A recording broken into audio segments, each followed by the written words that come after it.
أصوات أخرى غير الصوت القلبي الأول والثاني. نعم، في عنا صوت اسمه الصوت القلبي الثالث الاس 3، في عنا صوت اسمه الصوت القلبي الرابع الاس 4. هاي الأصوات بيسموها، إذا مشان ما تستغربوا إذا قريتوها بالكتب بالمحاضرات أو حتى بالدورات، هاي الأصوات اسمها صوت الخبب. الخبب مو الجنب، الخبب أو الجالوب. شو هو الصوت القلبي الثالث وشو هو الصوت القلبي الرابع؟ رح نرجع نتذكر انه نحن الصوت الاول هو والصوت الثاني بيناتهم هو الانقباض. اذا بيناتهم انقباض، وبعد الصوت الثاني هو انبساط. اول شغله خلينا نتفق عليها لحتى نكون نحفظها من البدايه، انه الصوت الثالث والصوت الرابع اثنيناتهم اصوات انبساطيه. هي نقطة كتير كتير كتير مهمة ولازم نتفق عليها. إذا الصوت الثالث والصوت الرابع اثنيناتهم بالانبساط. هلا بعد الصوت الثاني رح يجي الصوت الأول بالدورة القلبية التالية.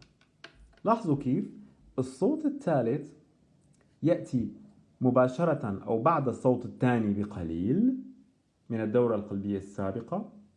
الصوت الرابع يأتي قبل الصوت الأول بقليل من الدورة القلبية التالية.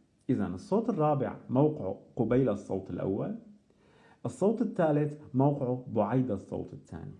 ولذلك بما أنه اثنيناتهم بالانبساط، بما أنه الصوت الثالث بيجي بكير، بيجي بعد الصوت الثاني مباشرة، رح نسميه خبب انبساطي باكر. وبما أنه الصوت الرابع بيجي بنهاية الانبساط، رح سميه خبب انبساطي متأخر. بما أنه ببدايات الانبساط البطين كيف بيكون عم يتعبى؟ بيكون عم يتعبى بفرق أو بهبوط الدم من الأذينة للبطين بدون أي تدخل من الأذينة، فلذلك بعض الكتب بتسمي هذا الخبب خبب بطيني.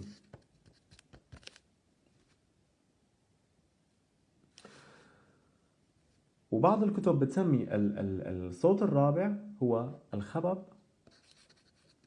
الأذيني. ليش؟ لأن الصوت الرابع ناتج عن انقباض الأذينة اليسرى أو انقباض الأذينة. يعني شو اللي بيصير بآخر مرحلة من الانبساط؟ آخر مرحلة بالانبساط تنقبض الأذينة على البطين، لذلك ممكن أن نسمي الصوت الرابع الخبب الأذيني، وممكن نسميه كمان خبب قبيل انقباضي. هي كلها أسماء لنفس المسمى. طيب إمتى بسمع صوت ثالث وإمتى بسمع صوت رابع؟ شو هو الصوت الثالث؟ الصوت الثالث هو ارتطام الدم بالعمد اللحمية للبطين، أو باختصار ارتطام الدم بالبطين. يعني الدم بيجي بيرتطم أو بأثناء الانبساط بهبوط الدم من الأذين اليسرى للبطين اليسار، أثناء هذا الهبوط بسمع صوت. طيب أنا بالحالة الطبيعية هل بسمع صوت ثالث؟ مين هي الحالات اللي بتخليني أسمع صوت ارتطام الدم؟ البطين عم يجي عليه دم، كل حالة بتحول جريان الدم من الأذين إلى البطين من جريان انسيابي إلى جريان مغزلي أو جريان مضطرب. كل حالة بتؤدي لاضطراب بهذا الجريان أو بحركته رح تخليني أسمع صوت ارتطامه بالبطين. شو الحالات اللي بتخلي الجريان يضطرب؟ أول حالة بتخلي لي الجريان حركته مضطربة هي زيادة الجريان. زيادة الجريان. شو الحالات اللي ممكن تزيد لي الجريان؟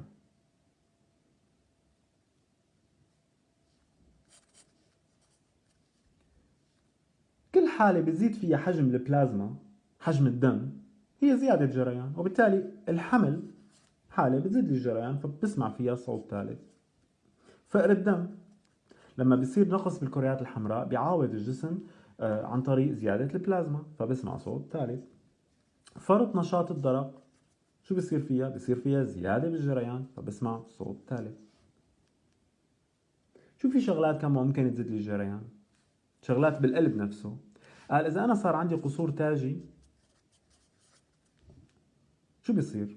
قصور التاجي دم عم يرجع من البطين للأذين اليسار، هذا الدم اللي رجع هو نفسه بالدورة القلبية التالية هو جريان زيادة حيرتطم بالبطين وحيعمل لي الجريان مضطرب فيه، فشو رح يعمل لي؟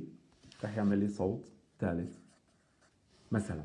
إذا أول حالة ممكن تسبب لي اضطراب بالجريان وارتطام يصدر له صوت هو الصوت القلبي الثالث هي زيادة الجريان عبر أو زيادة جريان الدم القادم إلى البطين خلال الانبساط، مثل الحمل، فقر الدم، فرط نشاط الدرق، وقصور التاجي. طيب في عندي حالات بتخلي لي هذا الجريان برضه يضطرب. قال إيه في هيك حالات. شو هي هاي الحالات؟ الحالات اللي بتسمعني كمان صوت ثالث، طبعا في حالة يعني تعتبر فيزيولوجية أيضا الأطفال.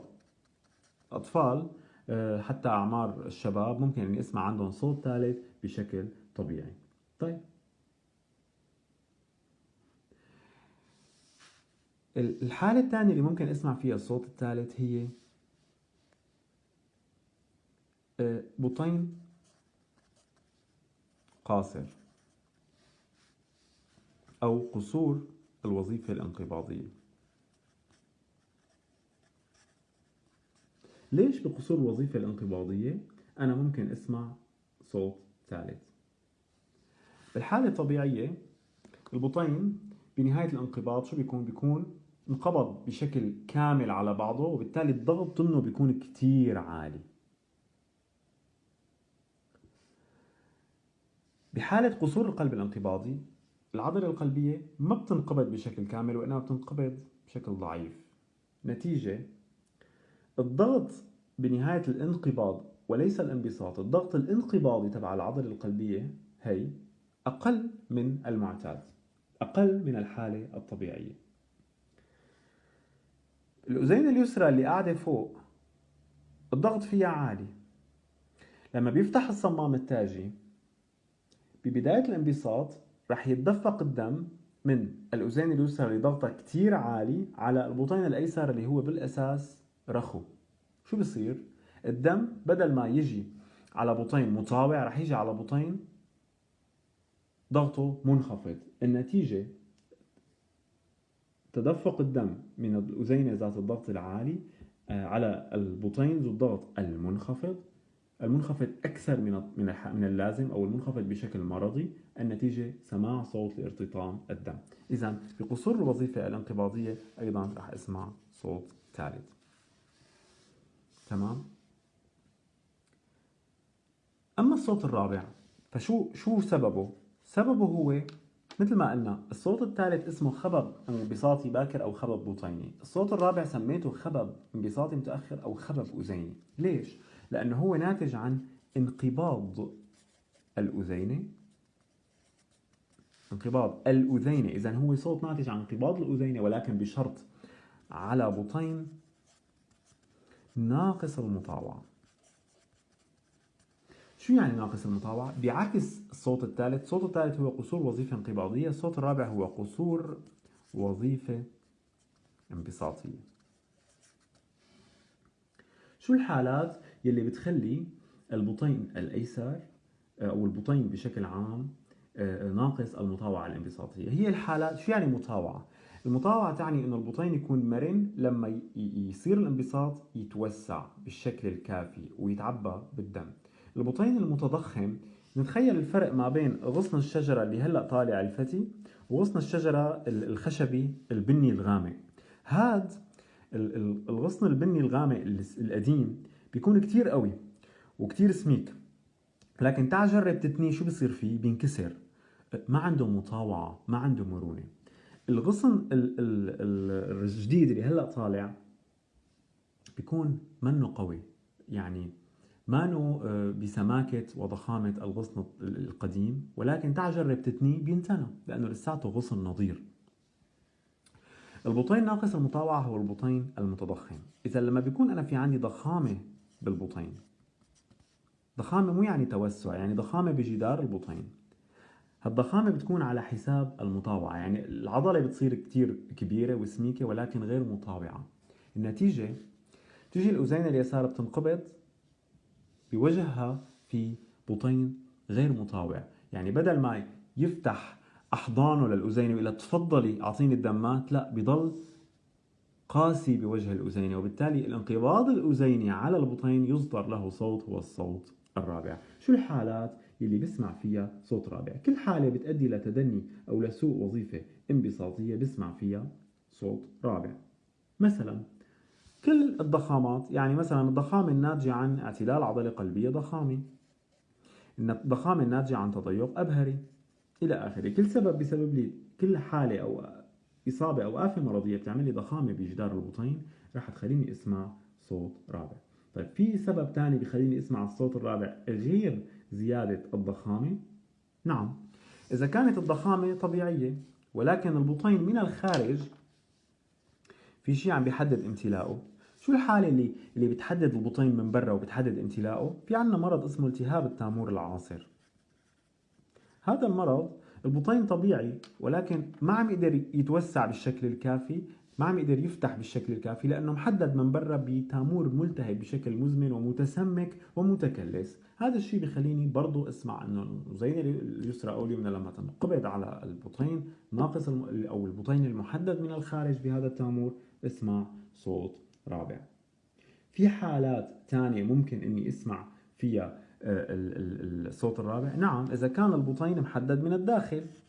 شو الحالة يلي بتسبب لي تحدد بالبطين من الداخل؟ هي تليف البطين من الداخل أو إصابة العضلة القلبية بحد ذاتها بآفة تحد أو تحصر من المطاوعة تبعها. شو عنا الآفة اللي بتحصر المطاوعة؟ مثل ما في التهاب تامور عاصر، في شيء اسمه اعتلال عضلة قلبية حاصر. إذا التامور بيعصر من برا، لنفرق بيناتهم، التامور بيعصر من برا لذلك اسمه مرضه التهاب عاصر. العضلة القلبية بحد ذاتها بتنحصر منها وفيها فبسميها اعتلال عضلة قلبية حاصر. هي الأسباب بسمع فيها صوت رابع. لاحظوا إنه بالصوت الرابع ما بسمعه عند الأطفال وبشكل فيزيولوجي، بينما الصوت الثالث ممكن اسمعه عند بحالات فيزيولوجية. هي لمحة عن الصوت الثالث والصوت الرابع، ونتذكر انه اثنيناتهم صوتين واقعين بالانبساط. في عندي اصوات ثانية تقع بالانبساط؟ نعم، في عندي صوت أو اول شيء قبل ما انتقل لبقية الاصوات، انا كيف بدي ميز انه انا مثلا مريض عنده انقسام صوت ثاني ولا عنده صوت ثالث؟ يعني انا المريض عنده فتحة بين الاذينتين بسمع انقسام صوت ثاني، يعني تأترأ تأترأ تأترأ. طيب، والمريض اللي عنده صوت ثالث، مو الصوت الثالث بيجي بعد الصوت الثاني مباشرة، شلون بسمعه تأترأ تأترأ تأترأ. طيب، كيف بميز انه هي الحالة هي انقسام وهي الحالة هي صوت ثالث؟ الحقيقة التمييز بيناتهم هو عن طريق انه الصوت الاصوات الاضافية اللي هي الصوت الثالث والرابع تسمع فقط بالقمع، يعني ما بقدر اسمعها بغشاء السماعة. فأنا ببدل على قمع السماعة. إذا أنا سمعت سمعت هالانقسام أو هالدبل كليك اللي أنا سمعتها، هالدبل أو الصوت الإضافي هو صوت ثالث أو صوت رابع، هو ليس صوت ثاني منقسم. كيف بسمع الصوت الرابع؟ بسمعه الصوت الثالث بسمعه تق ترق، الصوت الرابع بسمعه ترق تق ترق تق ترق تق، يعني بسمع وكأنه الصوت الأول منقسم. طب كيف بدي أميز هل هو انقسام بالصوت الأول ولا هو صوت رابع جاي قبل الصوت الأول؟ بدل على القمع. إذا سمعت الصوت بالقمع فإذا الحالة هي حالة انقسام، هي حالة صوت قلبي إضافي اللي هو بهالحالة الصوت الرابع. هي لمحة عن الأصوات القلبية. في عنا أصوات إضافية ممكن اسمعها ما بين بالانبساط، يعني برضو بين الصوت الثاني والصوت الأول اللي بعده. في عنا صوت اسمه الطرقة التامورية. الطرقة التامورية هي ناتجة عن نفس المرض اللي حكينا عنه شوي اللي هو التهاب التامور العاصف. سببها انه لما البطين بيتوسع بيخبط بالتامور اللي ملتهب ومتسمك من برا، فبسمع طرقة اسمها الطرقة التامورية. هي كمان بالمنطق امتى رح اسمعها لما البطين بيتعبى بالدم، يعني بالانبساط، فرح اسمعها ايضا ما بين الصوت الثاني والصوت الاول. في عنا صوت ثاني ممكن اسمعه بالانبساط. نعم، التضيق التاجي بيعمل لي شغله اسمها قصفة انفتاح. يعني لما بيفتح الصمام التاجي المتضيق بسمع صوت قصفة الانفتاح تبعه. بالحالة الطبيعية ما بسمع أنا أصوات انفتاح الصمامات، بسمع بس أصوات انغلاقها. فانفتاح الصمام التاجي هو بداية انبساط، وبالتالي وين راح اسمع القصفة؟ راح اسمعها أيضا بالانبساط. قصفة انفتاح هي اسمها opening snap. الطرقة التامورية هي pericardial knock. طرقة طرق طرق طرق. هيك بنكون خلصنا بلمحة مركزة أصوات القلب. رح انتقل هلأ